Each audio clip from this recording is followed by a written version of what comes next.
Hey, Gilded Warrior here. Hope you're having a great day. Thought I would upload a video to discuss some of the Elden Ring spoilers regarding the story, but we also mention some other stuff. This will be less structured than my usual videos, so be aware. So yeah, I completed Elden Ring. Took about 108 hours or so. My first From Software game to complete, first one I've played. And I got the Ranni ending as my first one. I did go back through it with some of the saves I backed up just to check the other endings, but yeah, the so-called secret ending, but I'm not sure anyone knows what that even means. I mean, I mentioned Pathfinder, the Pathfinder games in my review, as those are actual secret endings in my mind, as you have to do a number of steps that the average player will no doubt miss unless they follow a guide, basically. You know, in Wrath of the Righteous you can basically block out the secret ending if you do a single wrong sentence within the first few minutes, for example. But there's nothing like that here. I mean, it's not secret. It's easy to do it, and it's not like it's hidden. But yeah, I have no issue with the ending. I do think it actually fits the background lore and build-up and the various story shenanigans best of the various endings. That is, I view it not only as the Ranni ending, but more like the true Marika ending as well, as it would seem to me that she instigated all the core events of the story and fully intended Ranni to go through with her plan, or at the very least assisted it, since Ranni seemed to have pieces in place for her plans with stealing the Death Rune, but seems Marika ordered the Black Knight assassins to kill Godwyn, which obviously then Ranni takes her own life at the same time to push forward her plans, allows Ranni to break free of her shackles brought about by the Greater Will, as well as being freed of the Two Fingers. I might be wrong about this, but as I understand, only Marika and the Two Fingers can order the Black Knife assassins, so it stands to reason that Marika knew of Ranni's plan. Hell, if I'm not mistaken, the Black Knife assassins are noted as being close to Marika. They're of the same species, race, the Numens. Is that meant to be like a reference to Numenorians or something? It kind of has that feel of these sort of almost superhuman people, but yeah, it seems Ranni had not necessarily schemed to kill Godwyn, just any demigod really, to forward her own plans. Also, though everyone in game refers to Ranni's parents as Rennala and Radagon, even Ranni herself from what I understand, we know that Radagon is just an aspect of Marika. I assume, like many deities in fiction and mythology, Marika, on becoming this seemingly divine being with the help of the Greater Will, formed another personality, whether coincidental, caused by the Greater Will, or simply to allow Marika to have an alter ego to use when she went out into the world. I'm not sure, but the effect was a division in her psyche. That would be the one body, two wills element that comes into play in the story. So basically, Ranni is in fact Marika's child, technically, and is her chosen heir, as with Marika allowing the Death Rune to be taken from the Elden Ring and then killing Godwyn through her assassins and shattering the ring. It's clear she had saw the Greater Will in the Ard-tree for the parasite it was, which denied souls the ability to go to the stars as they were seemingly meant to. That is, the Greater Will is not evil, but it's a selfish creature or being, and is obsessed with control or order.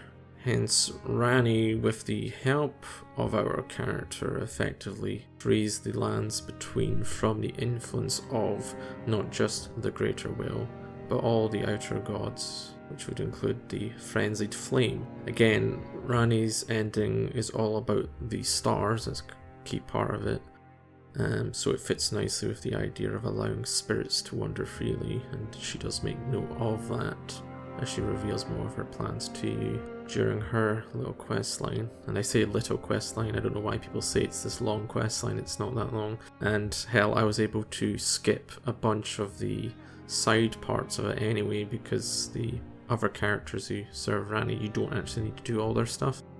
I'd already beaten Raydan before I even started her quest line, so I was able to kind of go forward from there. Anyway, the Ranni ending comes across as this sort of chaotic neutral ending, a bit of chaotic good, I think, towards the end. Obviously, her plans as she goes through them are clearly more chaotic neutral. There's no malice in it, it's not hatred or anything, she just sees how to get out of the conundrum that is the greater will. As for the Frenzied Flame ending, which I did pursue to a point, but after speaking to Melina and seeing the room full of people who seemingly died from insanity, and also crazy guy with a deformed colander on his head apparently, I assume he uses it to filter out all the sane thoughts he might have. I was like, Melina, you're probably right. And as she points out, it is her decision to go through with the kindling, as it were. And the Frenzied Flame is clearly chaotic evil. I'd hoped for a more chaotic neutral thing with the Frenzied Flame, that's what I had in mind when I was doing it. But in the end, it's the Mad God ending. I'm so happy I could just tear out your intestines and strangle you with them. Aside from that, the other endings are just a bunch of reskins, really, with slight changes. But effectively, you're not breaking the cycle, and that's kind of exactly what Marika seemed to want to avoid. She didn't want the cycle to continue because it would make sense. I mean, again, a lot of this stuff is not fully clarified. They like to leave it a little bit in the air, but it seems implied that the reason she shattered the ring and carried out these various actions was because she wanted to break free of the greater will, or at least allow the world to be free of it. I must say I was disappointed by the sort of Fea ending relating to Death Duskborn. Less about being a reskin, which yeah, it kind of is when you actually see the ending, but I was hoping and expecting to have some kind of outer god associated with death getting involved in some way. That was my first instinct. When she first talks about the Prince of Death, before I realised it was meant to just be a reference to Godwyn, I thought, is she talking about some other entity? This is before all the pieces fell in place. But nah, it's just about Godwyn. And the whole point of what makes sense about the Ranni ending is the demigods and all the influence of the greater will is to be extinguished. This age of the Duskborn is just a variation on what came before. It doesn't break the wheel, so to speak. I mean, I'm also aware that many players don't like the idea of not taking the Elden Throne, which is the case in the Ranni ending. You don't really take the throne. Rather, you do still become Elden Lord, as I understand, but Ranni takes the place of Marika as sort of the goddess in this case. But again, you're both broken free of the influence of the greater will, so it is different. You are not the same as those before. Again, I think people miss the point. The true ending, as I'm going to call it, is about breaking the rotten system of the greater will that it was imposing. It's not that it was evil, but it was an unnatural order imposed upon the lands between. And by taking the throne by its means, because even though it's trying to prevent you to getting into the Erdtree, all of the normal endings are effectively still playing ball, but they're not exactly what it wants, but you're still within that system effectively with subtle changes. So yeah, you're just continuing what is a broken cycle.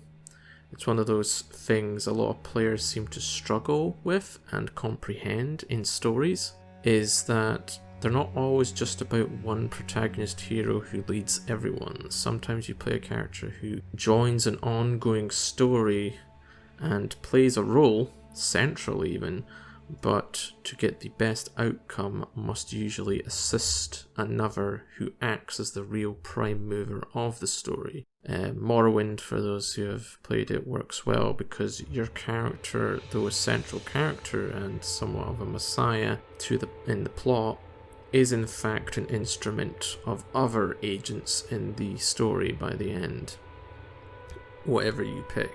So this story makes most sense to me as the sort of Marika Ranni story, with everyone else being outwitted or outmaneuvered by them. Even in death, Marika achieves her goal through Ranni as her true successor, and our character plays a pivotal role in seeing it all through, not for themselves, but for all the souls manipulated by the greater will, and the foolish demigods that played at being gods but remained pawns. Again, your character is still incredibly important, you're still a key character, and you do still technically become Elden Lord. It's just a little different. They should maybe not have that title because it doesn't really make sense if the greater will is sort of out of the picture.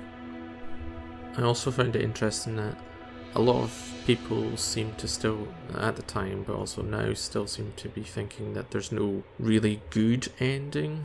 I disagree with that completely. I think all of the normal endings are not good for the people of the lands between. Not really. Again, I'm a person who tends to err on neutral good or chaotic good in like D&D, so be aware of that. So my perception of what's a good end is different, but I think the point is that the people of the lands between have to be free from the influence of these other beings. It's the only really good way forward. It might be painful, but it's clearly the good way to go about it. And obviously, the frenzied flame is just madness. It is utter madness, and it is horrible for everyone. So that is just a bad ending, and I think most people agree that's the bad ending. So yeah, that's my core thoughts on the Elden Rings story and its endings. I did enjoy it, and the best part for me was piecing together Marika's story and those in her orbit, and how Ranni goes full chaotic neutral to break herself free of the greater will, before pushing towards what appears to me to be more of a chaotic good line with the ending, just not interfering. Side note, of all the demigod beings, I actually liked Godfrey probably the most. The guy is not rude to the Tarnished. He does not act in a condescending manner. Sure, Ranni starts condescending, but you earn her respect, and obviously with Melina, who's not a demigod, another main character, seems to consider Tarnished a friend by the end. Yet most other characters either are rude, or if they are cordial, they're usually just concerned with their own agendas anyway. But with Godfrey, not a bad guy, he seems, and plus I do like the chaotic barbarian becoming a regal king concept. That said, he was the boss I mentioned in the review that gave me trouble, despite reading that he was meant to be one of the easier ones. Otherwise, also shout out to Hewg and Roderika. I quite like them. And again, Hewg also proves the point that Marika was putting things in motion by having him ordered to craft a god-slaying weapon, and Roderika, with her talent to contact spirits, effectively confirms that the two fingers, and by extension the Erd Tree, are harming souls. They're tormenting them by preventing the natural course. Also, Gideon doesn't know shit, despite his moniker. Aside from story spoilers, I think it's also fair to talk about some of the bosses that I struggled with and dealt with. So yeah, Godfrey, as I said above, he was difficult, not due to bad design, rather that I suck.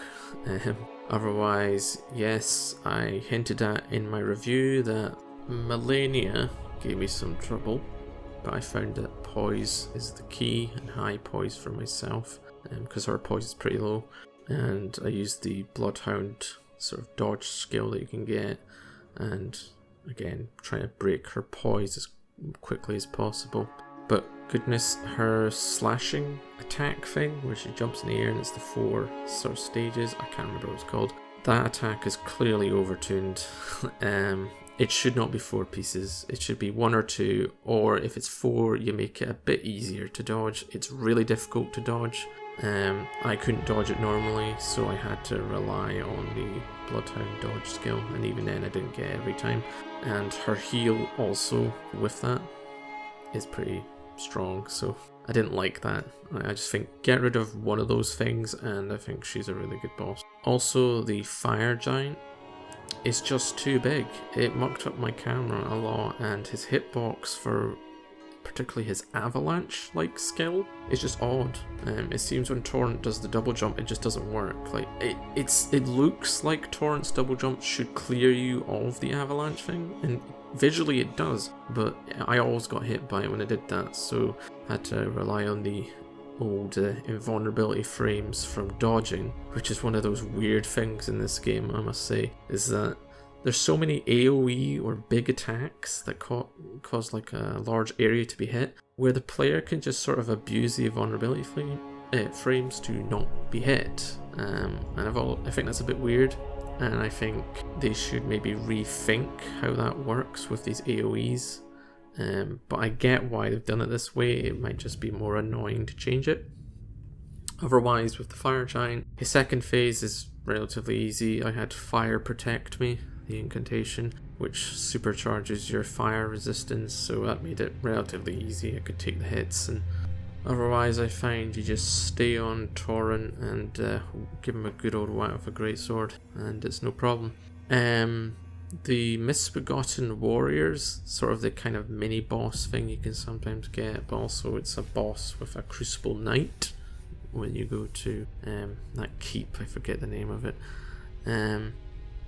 Yeah, they're easy enough if you're in the zone, but when you're not in the zone they pack a punch and can kill you very quickly. But again, just give them a good old whack of the greatsword seems to do it.